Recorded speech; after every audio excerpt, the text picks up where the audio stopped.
Today, we are going to describe for you 38 useful ways to overcome appetite disturbance and depression. But first, think of the difference between appetite and hunger. The answer is, hunger is biological while appetite is psychological. It is important to have both in balance, to have a healthy weight and appropriate energy for the daily activities.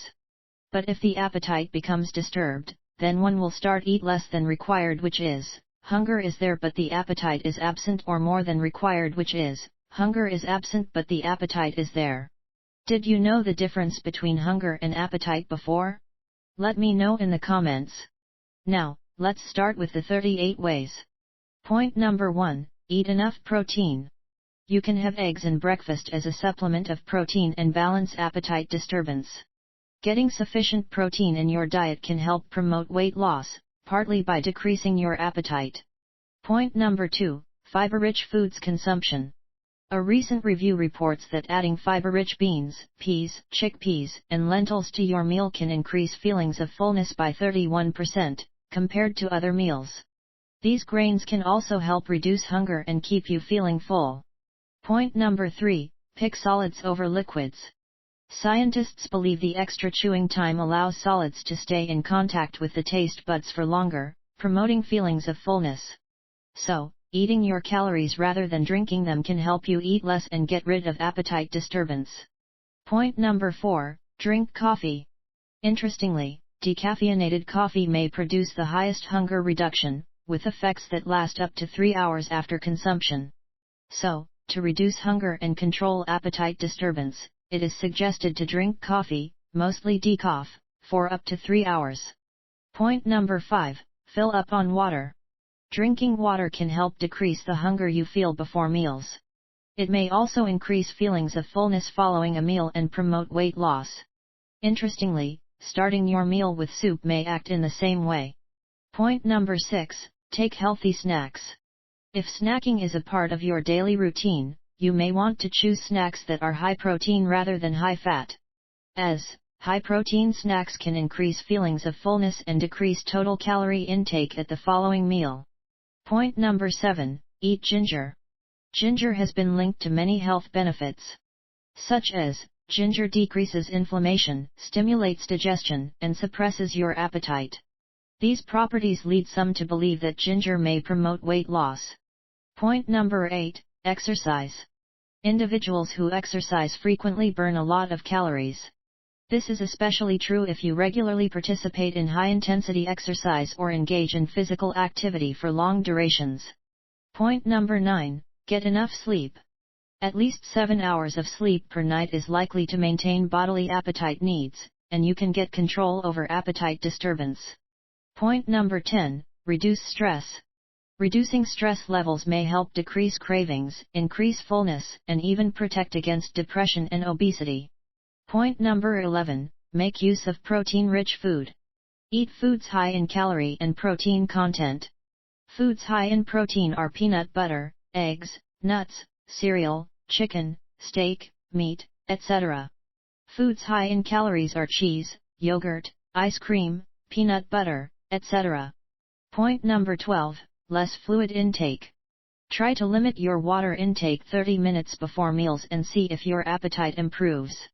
Drinking water or other liquids before or during meals can affect your appetite and make you eat less. Point number 13, gentle activities. Exercise lightly before meals to stimulate the appetite. Even a short walk, gardening, cleaning may be refreshing. It will help you feel stress-free, and you can control your appetite disturbance issues. Point number 14, eat small meals. Eating 3 full meals might seem like a challenging task when you don't have a healthy appetite. A more motivating way to eat is to divide your 3 main meals into 5 or 6 smaller meals. How many meals do you have in a day? Let me know in the comments. Point number 15, avoid greasy and fried food.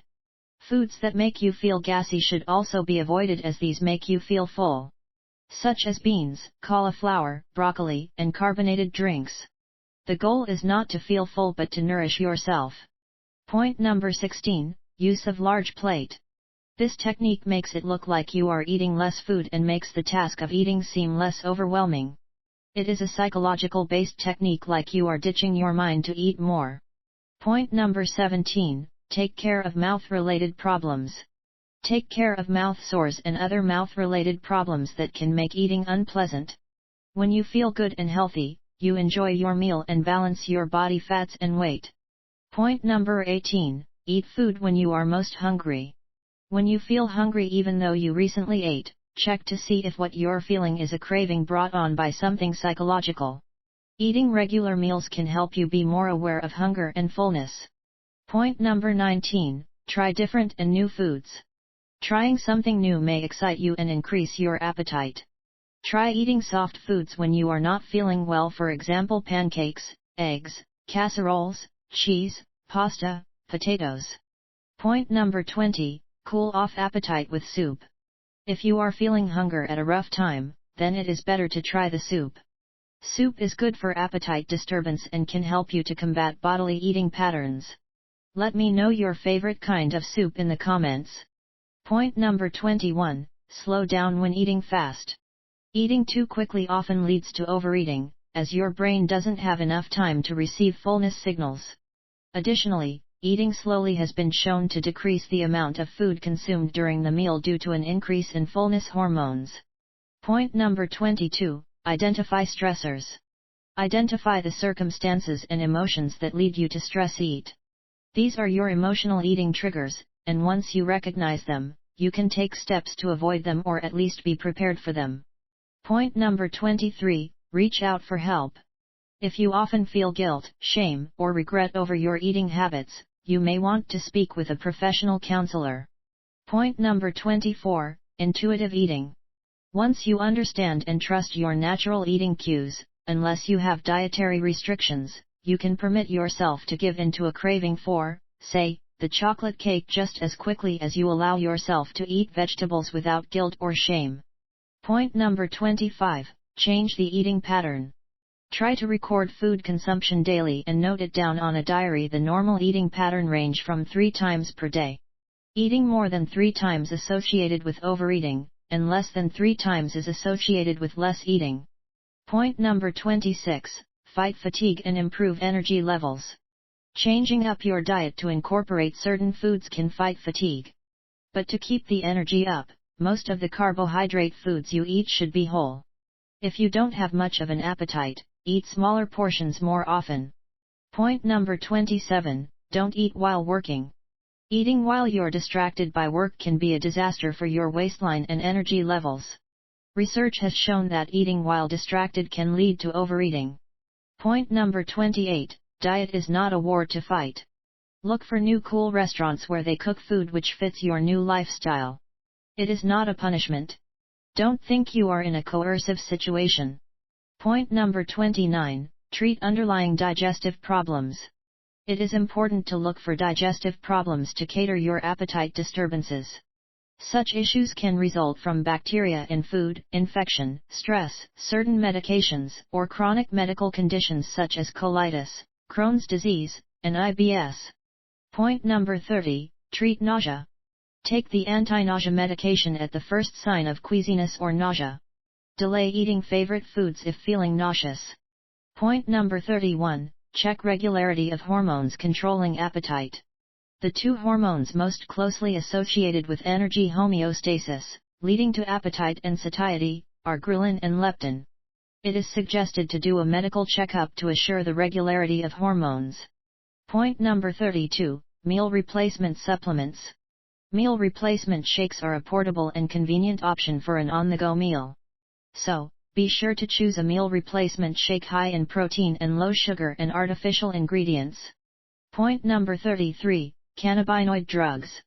According to experts at Washington State University, new research on how cannabis use alters eating behavior could lead to treatments for appetite loss in chronic illness. Point number 34, antidepressants. If in case you are suffering from a depressive episode and that is the reason for appetite disturbance, antidepressants such as SSRIs can help relieve symptoms of depression, as well as other conditions.